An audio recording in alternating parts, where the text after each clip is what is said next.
नमस्कार दोस्तों, आप सभी का हमारे YouTube चैनल राउंड ट्रिक 2.0 में स्वागत है। आज मैं आपके लिए गणित के बहुत ही इंपॉर्टेंट क्वेश्चन लेकर के आया हूं। तो चलिए स्टार्ट करते हैं। पहला प्रश्न है 764 गुने क्वेश्चन मार्क डिवाइडेड बाई 250 बराबर 382 है। इसको हमें सॉल्व करना है तो हमें पता लगेगा ये क्वेश्चन मार्क वाली जगह पे कौन सी संख्या आएगी। ठीक है, चलिए सॉल्व करेंगे। 264 मल्टीप्लाई क्वेश्चन मार्क, ठीक है। उसके बाद डिवाइड में है 250। डिवाइड में कितना भाई 250, फिर उसके बाद बराबर 382 है। ये है प्रश्न हमारा, इसी को हमें सॉल्व करना है।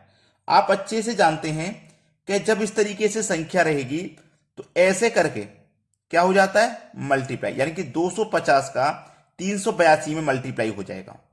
और आमने सामने देखो, बराबर में संख्या ना, ये वाली संख्या और ये वाली संख्या आमने सामने, तो बराबर में कट जाती हैं, ठीक है। और नीचे से ऐसे बराबर वाली संख्या में मल्टीप्लाई हो जाता है। तो चलिए 264 गुने क्वेश्चन मार्क बराबर 382 में मल्टीप्लाई हो जाएगा 250 का। सही है। चलिए ये क्वेश्चन मार्क की वैल्यू हमें निकालनी है। तो ये 382 गुने 250, और ये मल्टीप्लाई वाली संख्या कहां जाएगी, ये आ जाएगी आपकी बटे में। ठीक है, ये आपकी बस बटे में आ जाएगी। सॉरी, ये 764 था, मैंने 264 लिखा है।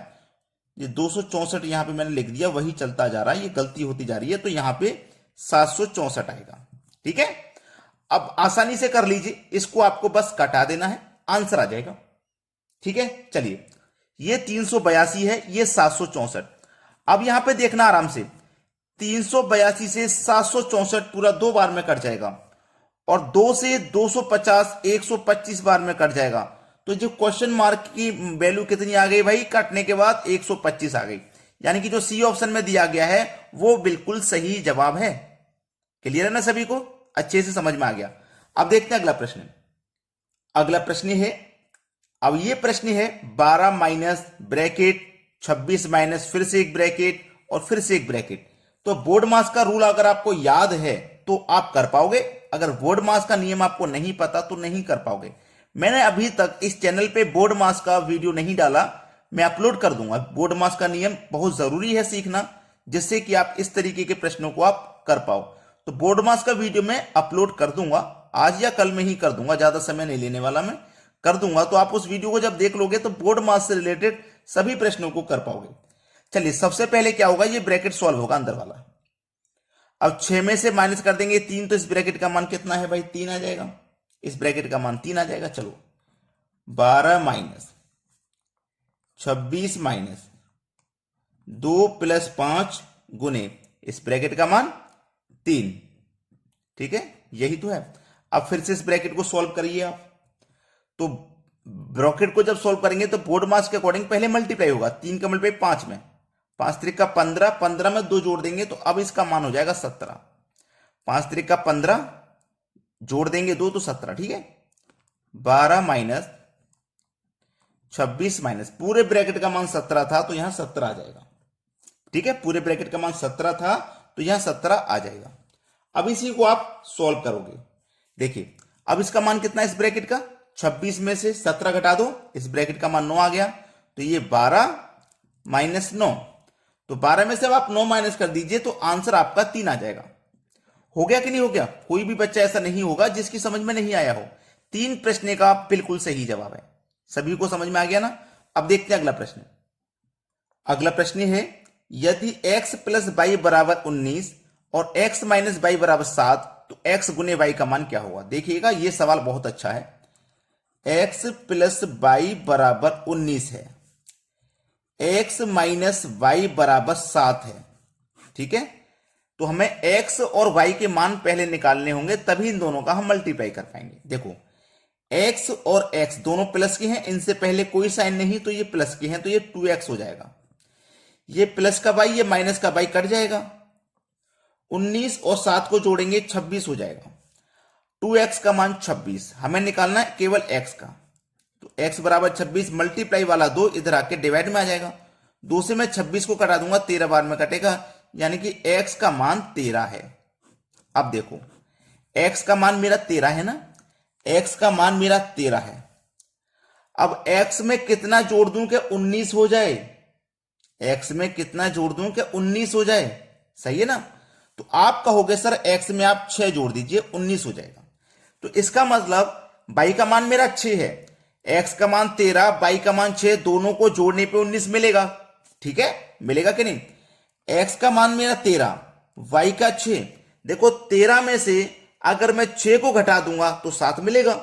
मैंने देखो दोनों में रख के देख लिया, ये पहला समीकरण ये दूसरा, दोनों में रख के देखा है, सही आ रहा है। तो x का मान मेरा 13 है, y का मान 6 है। x और y दोनों के मान मुझे पता है, x का मान 13, y का मान 6, दोनों का मल्टीप्लाई करना है। दोनों का मल्टीप्लाई कर दो भाई, 13 6 78 हो जाएगा। यह है आपके सवाल का बिल्कुल सही जवाब। ठीक है ना। चलो अब देखते हैं अगला सवाल। अगला प्रश्न है 60 गुने 5 गुने 12 बट्टे 180 के बटे में 3। ये है सवाल। चलो 60 गुने 5 गुने 12, अब याद रखना ये 12 तो मैं लिख लिया, ये तीसरी जो संख्या होती है ना, तीसरे नंबर पे डिवाइड में, ये ऊपर पहुंच जाती है मल्टीप्लाई में, यहां पहुंच जाएगी मल्टीप्लाई में। ठीक है, तो मल्टीप्लाई 3, ये 12 के मल्टीप्लाई में पहुंच जाएगा 3। अब बटे में 180 रह गया, 180 रह गया ना 12 के बटे में, 3 तो ऊपर पहुंच गया मल्टीप्लाई में। अब इसी को कटा लेना है, सवाल का आंसर आ जाएगा। ठीक है, चलिए इसको हम कटाते हैं। तो सबसे पहले 3 से कटा दूं, 3 6 18 और 1 0 60, 12 पंजे 60 कट गया 5 बार में, और 5 से ये 5 कट गया, बचा केवल 60। सब कुछ कट गया भाई, केवल 60 बचा। ये हमारे प्रश्न का सही जवाब है, यानी कि पहला ऑप्शन इस प्रश्न का बिल्कुल सही आंसर। अब देखते हैं अगला क्वेश्चन। अगला प्रश्न है 9 बट्टे 13 डिवाइड 18 बट्टे 26 डिवाइड 90 बट्टे 52 बराबर क्या होगा। देखिएगा 9 बट्टे 13, पहली संख्या आपने ऐसे ही लिख ली। अब ये ध्यान रखना कि जब भी ये डिवाइड का साइन है, अगर आप इसे मल्टीप्लाई में चेंज करोगे, गुना में चेंज करोगे, तो डिवाइड के बाद वाली जो संख्या है ना, ये पलट जाएगी। जैसे 26 ऊपर हो जाएगा और 18 नीचे हो जाएगा, इस तरीके से ये पलट जाती है जब गुना में चेंज करते हैं। अब इसको भी हम गुना में चेंज करेंगे तो ये भी पलट जाएगी, 52 ऊपर हो जाएगा और 90 नीचे हो जाएगा। अब इसको हमें कटाना है। 13 से 26 दो बार में कट जाएगा, 9 से 18 दो बार में कट जाएगा, 2 से 52 26 बार में कट जाएगा, और 2 से 90 45 बार में कट जाएगा। सवाल हो गया खत्म। ऊपर क्या बचा 26, नीचे क्या बचा 45, 26 के बटे में 45, 26 के बटे में 45। सी ऑप्शन हो गया सही जवाब। क्लियर हो गया सभी को। चलिए अब देखते हैं अगला क्वेश्चन। अगला प्रश्न है 50 प्लस 0.5 गुने 20 डिवाइडेड बाई 0.7 बराबर क्या। अच्छा सवाल है। देखिए 50 प्लस, देखिएगा ध्यान से प्रश्न को। अब यहां पे प्रश्न में क्या है, देखो ये दशमलव को आप हटाओगे तो दशमलव के स्थान पे 1 आ जाएगा, और दशमलव बाद एक संख्या है तो 1 0, यानी कि दशमलव हट गया तो ऊपर 5 बच गया, नीचे 10, तो ये 5 बट्टे 10 आप इसको लिख लेंगे। गुने में लिखिए 20। ठीक है, ये आपका ब्रैकेट में है। फिर ये डिवाइड का साइन है, डिवाइड का साइन चलो मैं ले लेता हूं। अब इसको भी वैसे ही करोगे, दशमलव के हटाओगे, दशमलव के स्थान पे 1 आ जाएगा, और दशमलव बाद एक संख्या तो 1 0, तो 7 बट्टे 10 हो गया। ये क्या हो गया 7 के बटे में 10। अब इसको सॉल्व करना है।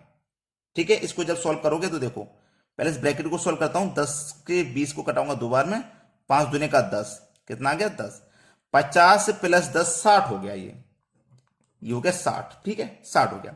डिवाइड में कितना है 7 बट्टे 10, ये है डिवाइड में। चलिए मैंने अभी आपको पिछले क्वेश्चन में एक बात बताई थी कि कोई संख्या जब ये डिवाइड में है, इससे आप मल्टीप्लाई में चेंज करोगे तो संख्या पलट जाएगी, यानी कि 10 ऊपर चला जाएगा, 7 नीचे आ जाएगा। यही तो बताया था मैंने। अब 60 का मल्टीप्लाई 10 से कर दो तो ये 600 हो जाएगा, और डिवाइड इसमें कर दो 7 से, बटे में 7 ही तो है, कटा दो भाई। 7 अट्ठे 56, 60 में 4 बचेगा 40, 7 पंजे 35। अब देखो 85 करके किस ऑप्शन में, दो ऑप्शन में, एक 85 रहा, एक 85 रहा। अब देखो 40 में से 35 कट गया ना, 5 बचा, दशम लगेगा, 5 में जा नहीं सकता, नहीं जा सकता ना, नहीं जा सकता। तो 85 दशमलव किस में है, 85 दशमलव इसमें है। ये तो 857 बार में कटना चाहिए, यहां दशमलव अभी नहीं आ रहा। तो ये हमारे सवाल का बिल्कुल सही जवाब हो गया सी ऑप्शन। तो लाइक नहीं किए होगे वीडियो को अभी तक तो लाइक जरूर कर दीजिए, और शेयर नहीं किए होगे तो शेयर भी कर दीजिए। ठीक है दोस्तों, धन्यवाद।